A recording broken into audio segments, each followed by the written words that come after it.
इसकी जो सीढ़ियां हैं वो अंदर की ओर जाती हैं। अंदर काफी अंधेरा है, मैं देख लेता हूँ कि ये सीढ़ियां जो हैं वो कहाँ तक जाती हैं। देख लेते हैं कि ये सीढ़ियां कहाँ तक जा रही हैं। हालांकि मैं प्रयास करता हूँ, ये काफ़ी जो है वो डरावना सा फील हो रहा है। ये दुर्ग जो है वो रियल में ही भूतिया महल है। भानगढ़ दुर्ग जो है वो एशिया के मोस्ट हंटेड पैलेस की सूची में आता है। जब हमें भी भूतों या प्रेतों का वास्तविकता में अनुभव होता है तो हमारी रूह कांप जाती है। एक लंबी सुरंग भी है, अंदर काफी अंधेरा भी है और खतरा हो सकता है। जयपुर से करीब 80 से 85 किलोमीटर दूर अलवर डिस्ट्रिक्ट में स्थित एशिया के मोस्ट हंटेड पैलेस भानगढ़ दुर्ग में आप सभी का स्वागत है। दोस्तों, इस किले का निर्माण 16वीं शताब्दी में अकबर के नवरत्नों में से एक आमेर के मान सिंह प्रथम ने अपने छोटे भाई माधो सिंह प्रथम के लिए बनवाया था। दोस्तों, राजा माधो सिंह उस समय अकबर की सेना में जनरल के पद पर तैनात थे। उस समय भानगढ़ की जनसंख्या करीबन 10,000 थी। भानगढ़ अलवर जिले में स्थित एक शानदार किला है जो कि बहुत ही विशाल आकार में तैयार किया गया है। इस किले का अंदर का जो भाग है वो करीबन 8 से 10 वर्ग किलोमीटर के एरिया में फैला हुआ है। चारों तरफ से पहाड़ों से घिरे इस किले में बेहतरीन शिल्प कलाओं का प्रयोग किया गया है। इसके अलावा इस किले में 4 से 5 हिंदू देवी देवताओं के प्राचीन मंदिर बने हुए हैं। इस किले में प्रवेश करने के कुल 5 द्वार हैं और एक साथ में मुख्य दीवार भी बनी हुई है। इस किले में दृढ़ और मजबूत पत्थरों का प्रयोग किया गया है जो अति प्राचीन काल से अपने यथास्थिति में पड़े हुए हैं। फिलहाल इस किले की देखरेख भारत सरकार द्वारा की जाती है। किले के चारों तरफ भारतीय पुरातत्व सर्वेक्षण विभाग की टीम मौजूद रहती है। पुरातत्व विभाग द्वारा सूर्यास्त के बाद इस क्षेत्र में किसी भी व्यक्ति के रुकने की अनुमति नहीं है। भानगढ़ का यह किला कांकनबाड़ी पठार के ऊपर स्थित है। किले के द्वार से अंदर प्रवेश करते ही सर्वप्रथम उस समय यहाँ रहने वाले लोगों की बस्ती बनी हुई है, उनके आवास बने हुए हैं। इसके बाद जब आप आगे की ओर बढ़ेंगे तो इसमें एक बाजार बना हुआ है जो उस समय मुख्य रूप से चूड़ी बाजार हुआ करता था। तो आइए दोस्तों, अंदर चलते हैं अपने। आप मेरे पीछे देख सकते हैं, ये भानगढ़ दुर्ग के वही अवशेष हैं, उसी नगर के ये अवशेष हैं जिनको तांत्रिक के एक श्राप के द्वारा ही रातों रात यहाँ से तोड़ दिया गया था। और कहते हैं कि तांत्रिक के श्राप से ये पूरा किला जो है वो एक रात में ही नष्ट हो गया था, जिसके अवशेष आप यहाँ पीछे देख सकते हैं। यह एक शापित किला है, अतः इसे भूतों प्रेतों का किला भी कहा जाता है। दोस्तों, यहाँ रात में रुकना सख्त मना है और जब आप दिन में भी यहाँ घूमने आएंगे तो अन्य किलों की बजाय आप यहाँ बिल्कुल अलग फील करेंगे। आपको यह अनुभव होगा कि यह किला अन्य किलों की दृष्टि से बिल्कुल अलग है। यहाँ आपको एक अलग ही मंजर अनुभव होगा। इस किले की सबसे अजीबोगरीब बात यह है कि किले के परिसर में मंदिरों के अलावा किसी भी घर, किसी भी मकान, दुकान, बाजार और मुख्य किले की छत सुरक्षित नहीं है।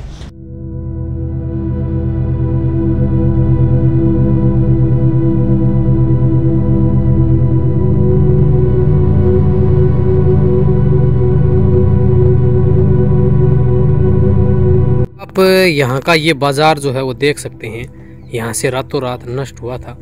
जैसे ये एक दुकान बनी हुई है और यहाँ इसकी सीढ़ियाँ जो हैं वो आप आज भी देख सकते हो। यहाँ जितने भी बाजार के ये जो मकान है दोस्तों, इनके ऊपर एक के ऊपर भी छत नहीं है, किसी के ऊपर। ये एक पूरा घर है जिसे आप अच्छे तरह से देख सकते हैं। ये घर का मुख्य आंगन और चारों ओर इसके मकान बने हुए हैं और आगे की तरफ यह बरामदा बना हुआ है। और इस तरह के मकान आप यहाँ चारों ओर देख पाएंगे।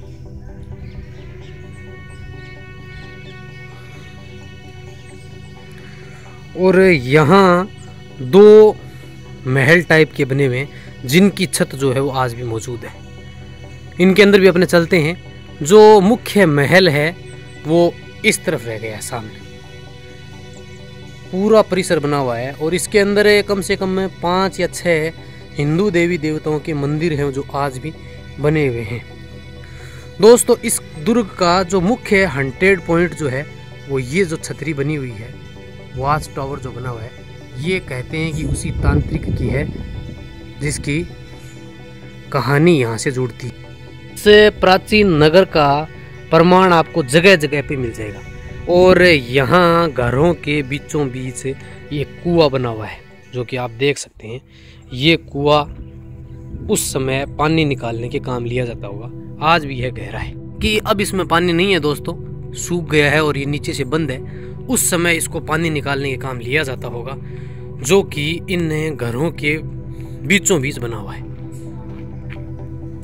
ये एक महल बना हुआ है जिसकी 2 मंजिला महल है और इसकी छत जो है मुख्य महल की तो सुरक्षित नहीं है, लेकिन अंदर की जो छत है वो सुरक्षित है, आप देख सकते हैं। और खंडर जो है वो आपको आज भी प्रमाण दे रहा है कि उस दिन यहाँ क्या हुआ था।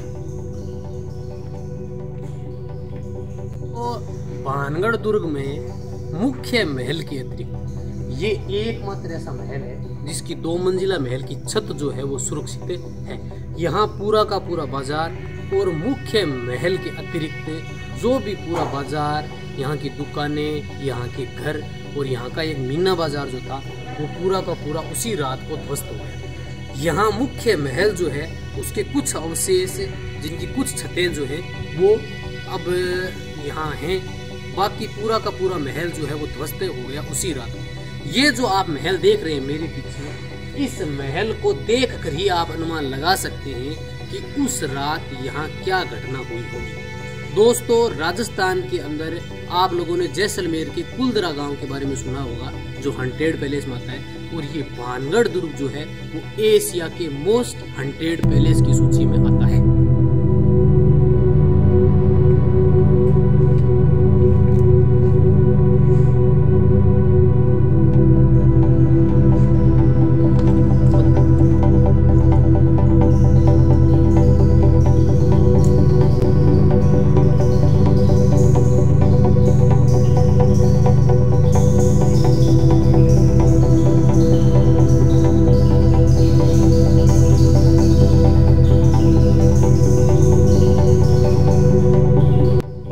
दुर्ग के अंदर ये एक महल बना हुआ है।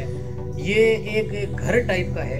यहाँ बाजार के अंदर शायद ये किसी स्थानीय निवासी का घर हो सकता है, जो कि लगभग क्षतिग्रस्त हो चुका है, लेकिन फिर भी इसकी 1 मंजिल ऊपर की जो है वो सुरक्षित नजर आ रही है। और इसके ऊपर चलते हैं अपने और देखते हैं कि इसका जो अंदर का जो भाग है वो कितना सुरक्षित हो। आइए बंद करके।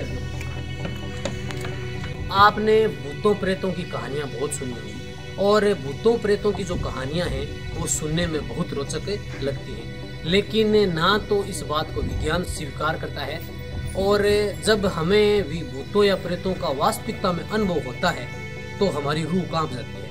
और इस बात को कहीं भी विज्ञान जो है वो स्वीकार नहीं करता है। लेकिन ये एक ऐसा स्थान है अलवर जिले का भानगढ़ दुर्ग, जिसे विज्ञान भी स्वीकार करता है। दोस्तों, यह स्थान एशिया के मोस्ट हंटेड पैलेस की सूची में आता है। अपने इस किले के अंदर चलते हैं।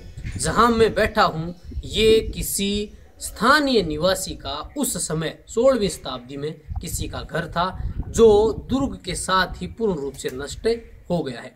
अपने दुर्ग के अंदर चलेंगे। यहाँ का पूरा बाजार, यहाँ 4-5 हिंदू मंदिर बने हुए हैं जिनकी आज भी पूजा होती है, और मुख्य महल जो है वो देखेंगे और देखते हैं कि यहाँ भूत मिलते हैं या नहीं।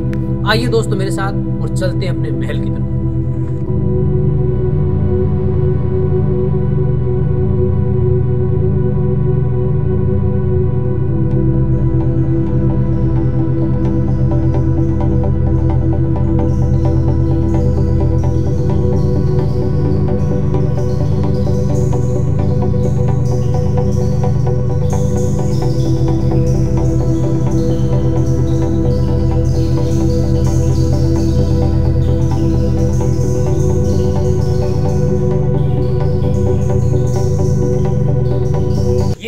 समय का मुख्य बाजार बना हुआ है, जो कि मुख्य सड़क जो कि भानगढ़ की तरफ जाती है उसके दोनों ओर बना हुआ है।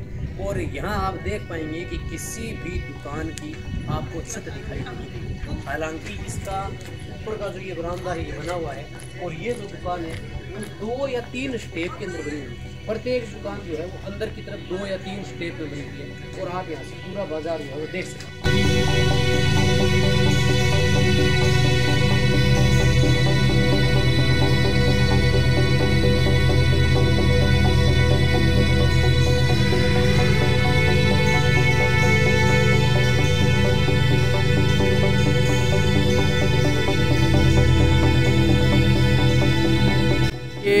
उस समय का यहाँ का पूरा मार्केट जो है वो आप देख सकते हैं। यहाँ दोस्तों प्रत्येक दुकान जो है वो 2 या 3 स्टेप के अंदर बनी हुई है। जैसे इस दुकान को देखें तो ये इसका पहला, फिर इसके अंदर का ये दूसरा और फिर इसके अंदर इस प्रकार ये 3 स्टेप के अंदर बनी हुई है।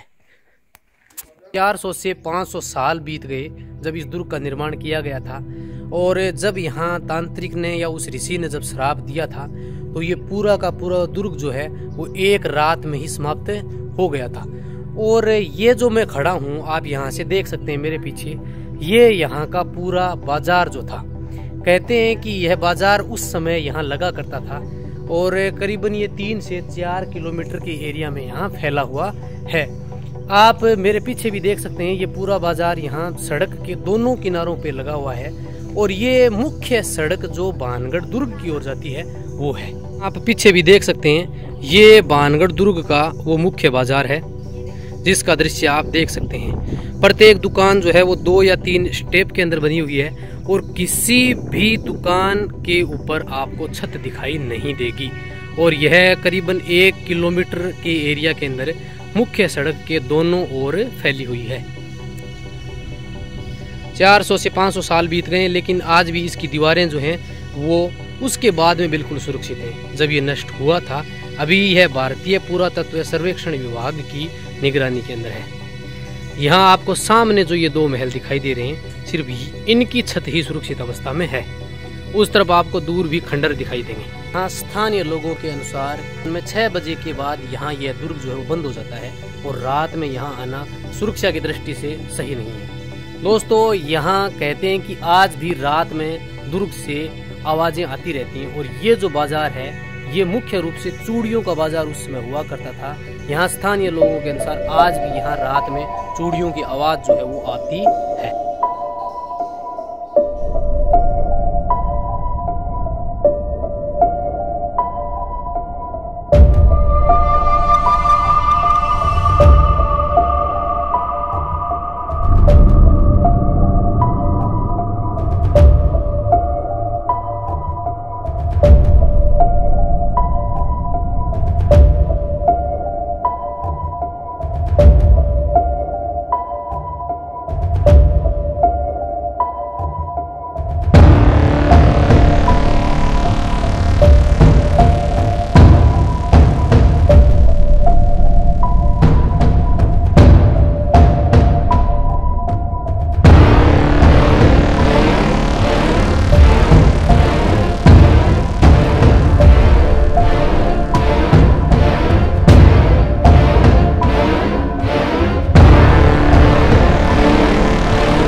इस दुर्ग का निर्माण 16वीं शताब्दी में अकबर के नवरत्नों में से एक आमेर रियासत के मान सिंह के पिता भगवंत दास ने शुरू करवाया था। उसके बाद में भी कहते हैं कि उनके पुत्रों माधो सिंह और मान सिंह ने भी इस दुर्ग का जो है वो निर्माण करवाया था। मुख्य रूप से यह दुर्ग जो है वो माधो सिंह के लिए बनवाया गया था। दोस्तों यहाँ इस दुर्ग के बारे में यहाँ स्थानीय लोगों में 2-3 कहानियाँ प्रचलित हैं और यहाँ आर्कियोलॉजी डिपार्टमेंट के सर्वे के अनुसार भी उनका भी यह मानना है कि यहाँ एक नकारात्मक ऊर्जा है, अर्थात यहाँ भूतों प्रेतों की जो कहानियाँ हैं वो बिल्कुल सत्य हैं और इस बात को विज्ञान भी स्वीकार करता है। दोस्तों आप मेरे पीछे ये बरगद का पेड़ देख रहे होंगे, देखने में यह करीबन 400 से 500 साल पुराना लगता है। आप इस पेड़ बरगद के पेड़ को देख सकते हैं, इसकी जड़ों से आप अंदाज़ा लगा सकते हैं कि यह कितना पुराना होगा। और पीछे का जो रास्ता आपको दिखाई दे रहा है यहाँ से, ये मुख्य दुर्ग की तरफ जाने का रास्ता है।